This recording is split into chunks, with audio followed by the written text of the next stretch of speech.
Time for a Tulip Festival update, and joining us for an update is Cindy Verge, Executive Director of the Skagit Valley Tulip Festival. Cindy, good morning. Good morning, Glenn. How are you? Fantastic. Boy, first I gotta say, had a blast at the parade last weekend. Wasn't that fun? It was a real treat. It's something we enjoy doing every year. We're glad we could be a part of that. And the sun shone, and we had great entries. It was all in all just a spectacular day in Laconic. It sure was. And the fun doesn't stop there, I'll tell you what. Last night was Locals Night at Tulip Town. Yes, and I think a good portion of Skagit County decided to turn out. Their parking lot was completely full all evening long, and there were oodles of people walking the fields, taking a trolley ride, enjoying their indoor display, and of course the tulips.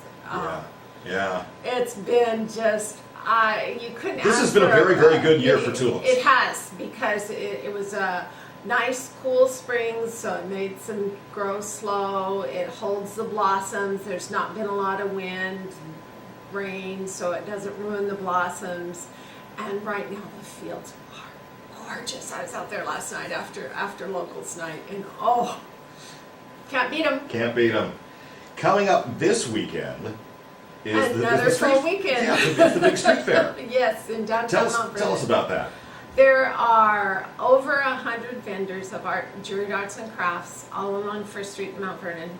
Tulip Festival will have a booth there, both to sell our official merchandise and to help with information, because First Street's fairly long. And if we're at one end and we have our booth at the other, then we can cover the street fair pretty well as far as getting people on out to see the tulips. And there's just some lovely vendors coming in, lots of returners. There's going to be a juggling circus kind of tumbling troupe that's coming in, and that'll be part of the entertainment lineup that they've got secured for Street Fair.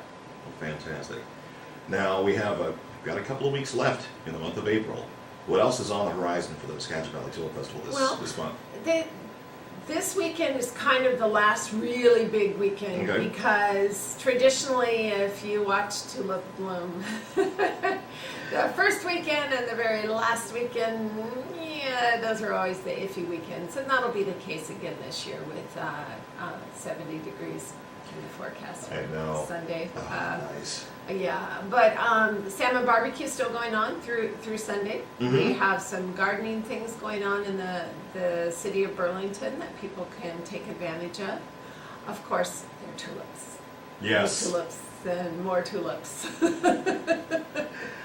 Oh my goodness! And great locations, great fields, and of course the two Rosengarten and Tulip Town. They are, as usual, the Dagotes and the Rusens have just done an outstanding job of doing plantings and creating picture zones for people, and they're just spectacular. I know I use that word a lot, but credit where credit is due. If you want a true definition of what the color yellow means, or what the color purple or red or pink, you can go out to those tulip fields and that color just grabs you.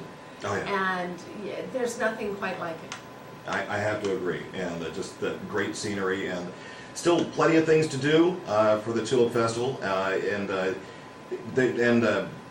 I'm sure there's been a lot of great reaction to what's been posted on your website.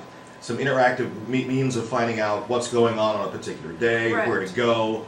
We have slots for 4 different stories, including like a tulip trivia game. We highlight our official merchandise. We talk about what's going on the weekends. You can find all the special events by going to our calendar. You can get a day-long blowdown of what's to go on if you click on the calendar. We have art shows still going on. This weekend is the Tulip Petal. I personally think these people are crazy. 20, 40, 60 miles bike rides. Oh my goodness. And it's amazing though. I've running around just in the lower valley, you can cover that mileage fairly quickly. Yeah. And what great backdrop for it as well. Oh, yeah. Yes. And like for the 60 mile, they take folks on out to the the Samish Island out in the flats, and that makes for just a beautiful ride out there, and it's all marked. Those folks will be leaving from not Anacortes, LaConner, the middle school there, and they start the rides as early as 7 a.m. and the last riders, it's not like a race, it's a ride, and so you can come and check in, and the dollars that they raise for that goes to bicycle helmet program for kids. Oh, how nice. Yeah. Very good. And a good cause to boot. It is. So if folks want to find out more information about the Tulip Festival and what events are left this month, where can people go? tulipfestival.org. There you go. Or pick up brochures. They're available indeed. at many local businesses, including the Whale. Stop on by at 904 32nd Street and pick yourself up a brochure. We've got a link on your website. Yes. If folks know how to find you, they can find us. And we've also got a great Facebook page. Yeah. One of our albums even features you. Hey! Makes it all better. I like it. Cindy, thanks for coming in and giving us an update on the Tulip Festival. Thank you. Appreciate it.